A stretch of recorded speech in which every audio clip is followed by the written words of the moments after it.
Assalamu alaikum, I'm Aisha and you're watching Samar News. Here are today's headlines. The European Union has formally designated Iran's Revolutionary Guards a terrorist organisation, citing their role in violently suppressing protests. The bloc also imposed new sanctions on Iranian officials and entities over human rights abuses, a move Tehran condemned as a serious mistake. Announcing the new development, European Union Foreign Policy Chief Kaja Kallas said repression cannot go unanswered. She also said the region did not need a new war, as the bloc ruled out backing US military action against Iran. She argued that pressure and sanctions were the right response at the moment, instead of escalation. US President Donald Trump is reportedly considering targeted strikes against Iranian security forces and leadership to encourage renewed protests, according to multiple US sources, even as Israeli and Arab officials caution that airstrikes alone are unlikely to topple the clerical regime. Trump's advisors have discussed options ranging from limited strikes on commanders and institutions responsible for suppressing nationwide protests to larger attacks on ballistic missile sites and nuclear enrichment facilities. Sources say no final decision has been made, though a US aircraft carrier and accompanying warships in the Middle East have expanded military capabilities in the region. Israeli and Arab officials expressed concern that such strikes could backfire. Iran's army has received a consignment of 1,000 drones. According to Tasnim news agency, the drones were delivered to several branches of the armed forces. Army Commander-in-Chief Amir Hatami said the delivery was part of preparations in view of potential threats. He said that in line with the threats ahead, the army maintains and strengthens its strategic capabilities to ensure rapid combat readiness and to deliver a decisive response to any aggressor. Russian President Vladimir Putin says Moscow is closely monitoring the situation in Iran and wants to discuss it with the United Arab Emirates. He made the remarks at the start of his talks with UAE's President Mohammed bin Zayed Al Nahyan.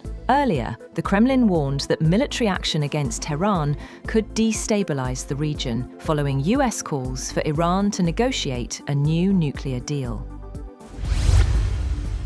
UN Secretary-General Antonio Guterres has warned that global problems cannot be solved by one power calling the shots, saying international law is being undermined. Although Guterres did not immediately reference any particular country, his remarks come a week after President Trump launched a Board of Peace.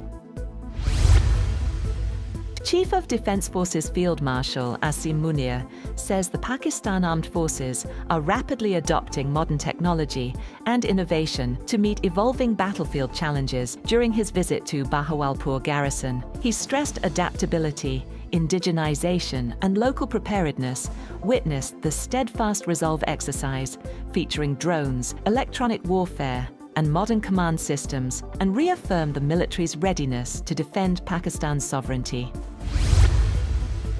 British Prime Minister Keir Starmer calls on Chinese President Xi Jinping, aiming to build a sophisticated relationship focused on economic growth and security, marking the first visit by a UK leader to China in 8 years. Starmer emphasised collaboration while acknowledging areas of disagreement, including human rights and espionage concerns. Xi said the country's ties had faced twists and turns and expressed readiness for a long-term strategic partnership. During the visit, Starmer and Xi announced a joint plan to combat migrant smuggling networks, sharing intelligence, and targeting the misuse of Chinese-made boat engines used for illegal crossings into Europe.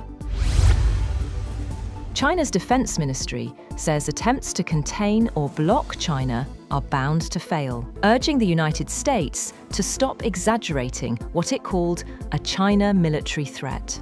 The remarks came after Washington released its 2026 defense strategy, with Beijing saying it supports dialogue but will firmly defend its core interests. A small passenger plane crashed in northeast Colombia on Wednesday, killing all 15 people on board, including a local lawmaker and a congressional candidate, authorities said. The Beechcraft 1900 twin-engined turboprop operated by state airline Satena, departed before noon from Cucuta on a short flight to Ocaña. Contact with air traffic control was lost 12 minutes into the flight, and the wreckage was later found in a rural mountainous area near the Venezuela border. Among the dead were lawmaker Diogenes Quintero, who represented victims of Colombia's long internal conflict, and Carlos Salcedo, a candidate in March's elections. Rescue teams confirmed there were no survivors, and authorities have launched an investigation into the cause of the crash. Gold surges, hovering near the $5,600 an ounce, mark as investors flock to safe havens amid mounting geopolitical and economic uncertainty. While silver rallied past $120, spot gold climbed 2.7% to $5,546.29 an ounce by 07:52 GMT after touching a record high of $5,594.82 earlier, marking its ninth consecutive session at record levels. U.S. gold futures for February delivery jumped 4.5% to $5,539.20 after hitting an all-time high of $5,626.80. That's all for now. For more updates, visit www.samar.tv. Thank you for watching Samar News.